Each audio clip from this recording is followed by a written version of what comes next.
मैं ये कहूँगी कि हमारे समाज में अभी भी लड़कियों को पढ़ाने के लिए जो गार्जियन होते हैं उतना तत्पर नहीं रहते हैं। मतलब कहीं ना कहीं थोड़ा सा भेदभाव होता है कि लड़कों को ज़्यादा पढ़ाया जाए, लड़कियों पे उतना ध्यान नहीं देते हैं, क्योंकि उनका ये रहता है कि ग्रेजुएशन के बाद लड़कियों को शादी करना ज़्यादा पसंद करते हैं। तो मैं ये कहूँगी कि मैं भी एक लड़की हूँ और मेरे पिताजी ने मतलब मेरे भाइयों में और मुझ में कोई फ़र्क नहीं किया। उन्होंने बराबर पढ़ाई के लिए दोनों को प्रोत्साहित किया। तो हमारे समाज में भी जो भी माता पिता हैं वो भी अपनी बच्चियों को पढ़ाएं, और जैसे मैं एक लड़की होकर आज आगे बढ़ी हूँ वैसे ही वो लड़कियां भी आगे बढ़ेंगी यदि उनको मौका मिलता है तो, और वो सफल होकर अपने माँ बाप का, अपने गांव समाज का, परिवार का नाम रोशन कर सकती हैं, जैसा कि आज हमारे घर पे और गांव में हो रहा है।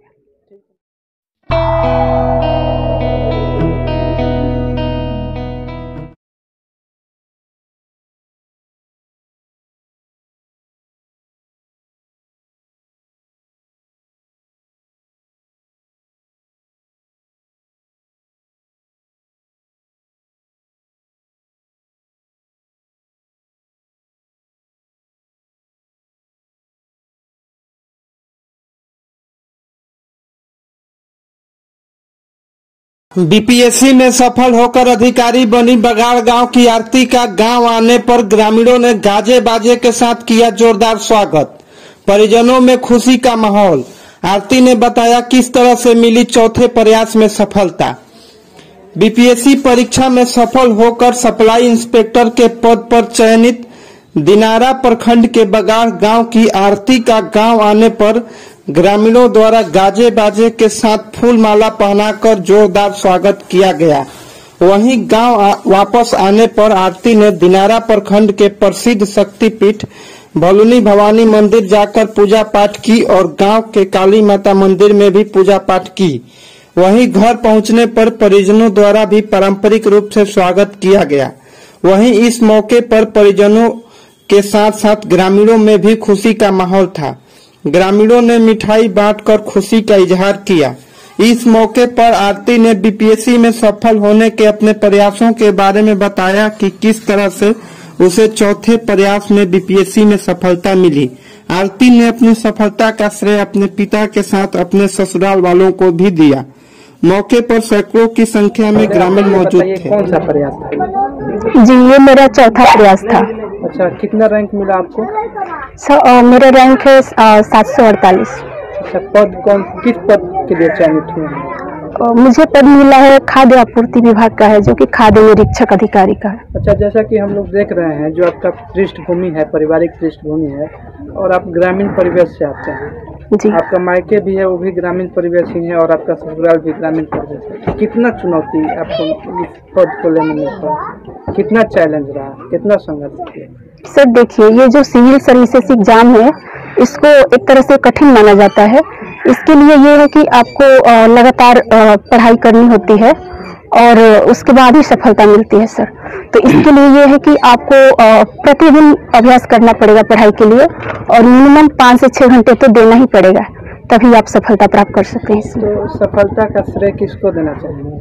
सर, सफलता का श्रेय पूरे परिवार को जाता है, और खास तौर से इसमें मेरे पिताजी का बहुत ज़्यादा योगदान है, क्योंकि पिछले प्रयासों में जब भी असफल हुई हूँ उन्होंने मुझे हिम्मत दिया है, और उन्होंने कहा था कि तुम इसे छोड़ना मत, बीच में कभी लगे रहना, तुम्हें सफलता जरूर मिलेगी। और आपको महिला हैं और आपको घर गृहस्थी का भी काम देखना होता होगा, तो आपके पति और आपके ससुराल वालों का कितना योगदान है इस सफलता के पाने में? यस सर, पढ़ाई के लिए परिवार के सभी सदस्यों का सपोर्ट था, सभी की सहयोग से मैं यहाँ तक पहुँची हूँ। पढ़ाई के लिए कभी किसी ने मना नहीं किया मुझे कि नहीं पढ़ना है, सबने कहा कि नहीं, तुम लगी रहो, कभी न कभी तुम्हें सफलता मिलेगी, और आज मुझे सफलता मिली। मतलब प्रारंभिक शिक्षा दीक्षा कहाँ से हुई? जी, मेरी प्रारंभिक शिक्षा दिनारा से हुई है, सरस्वती शिशु निकेतन से पढ़ी थी। उसके बाद दिनारा में ही बलदेव हाई स्कूल जो है वहाँ से मैंने 10th पास किया है। उसके बाद मेरी इंटर की पढ़ाई दिल्ली से हुई है, क्योंकि मेरे पिताजी दिल्ली में जॉब करते थे उस टाइम, और उसके बाद मैंने इंजीनियरिंग किया है राजस्थान से। अच्छा, हम देखते हैं समाज में कोई भी सफल व्यक्ति होता है वो किसी न किसी महापुरुष को अपना आदर्श मानता है, तो आप वैसे किस महापुरुष को अपना आदर्श मानते हैं? जी, महापुरुष की बात कर रहे हैं आप, तो मैं विवेकानंद को आदर्श मानती हूँ, क्योंकि उनका एक ध्येय है। वो कहते हैं कि यदि अपने लक्ष्य को पाना चाहते हो तो लगातार उस चीज के लिए लगे रहो, परिश्रम करो, तुम्हें वो लक्ष्य जरूर हासिल होगा। और जी, आप सफल हो गए हैं और आप अधिकारी बन गई हैं जी। तो बहुत सारे लोग या हमारे समाज में बच्चे जो भी आपकी तरह तैयारी कर रहे हैं आपकी प्रेरणा मानेंगे।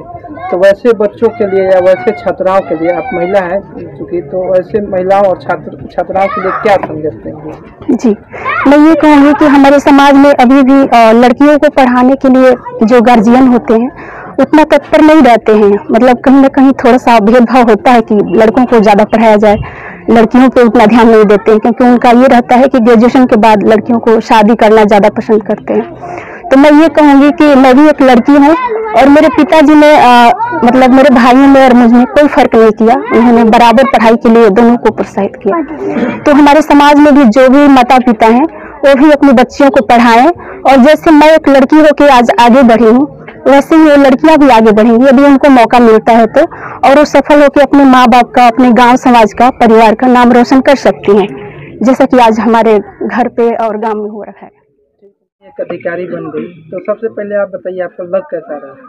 बहुत अच्छा लग रहा है, क्योंकि हम लोग काफ़ी समय से लगे हुए थे, प्लस ये घर पे भी आती थी तो इनको पारिवारिक दायित्व नहीं दिया जाता था।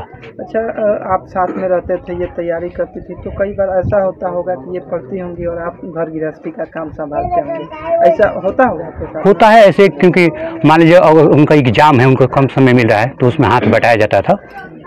तो इसमें आपको ऐसा नहीं लगता था कुछ? नहीं, देखिए, बिना पुरुष और बिना महिला के समाज नहीं बनेगा।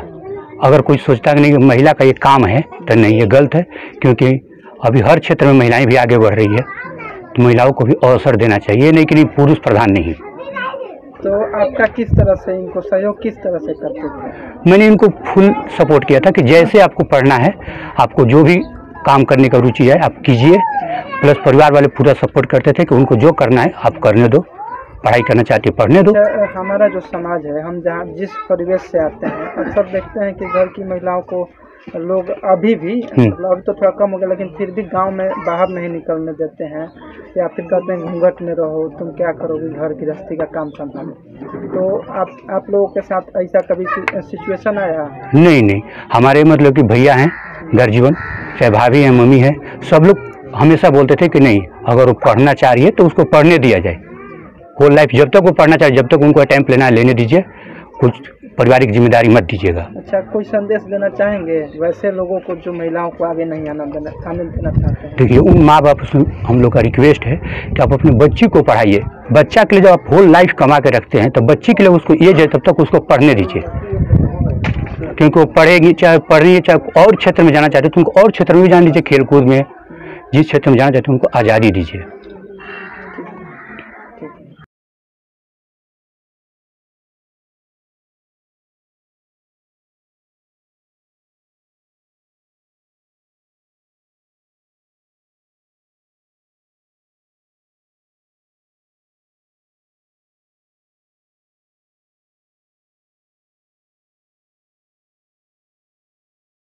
रोहतास की हर लेटेस्ट न्यूज के लिए सब्सक्राइब करें हमारे यूट्यूब चैनल आवाज 85 को, और हमारे फेसबुक पेज आवाज 85 को लाइक एंड फॉलो करें। यदि आप इस न्यूज को हमारे यूट्यूब चैनल आवाज 85 से देख रहे हैं तो हमारे चैनल को सब्सक्राइब करें, और अगर आप हमारे फेसबुक पेज से देख रहे हैं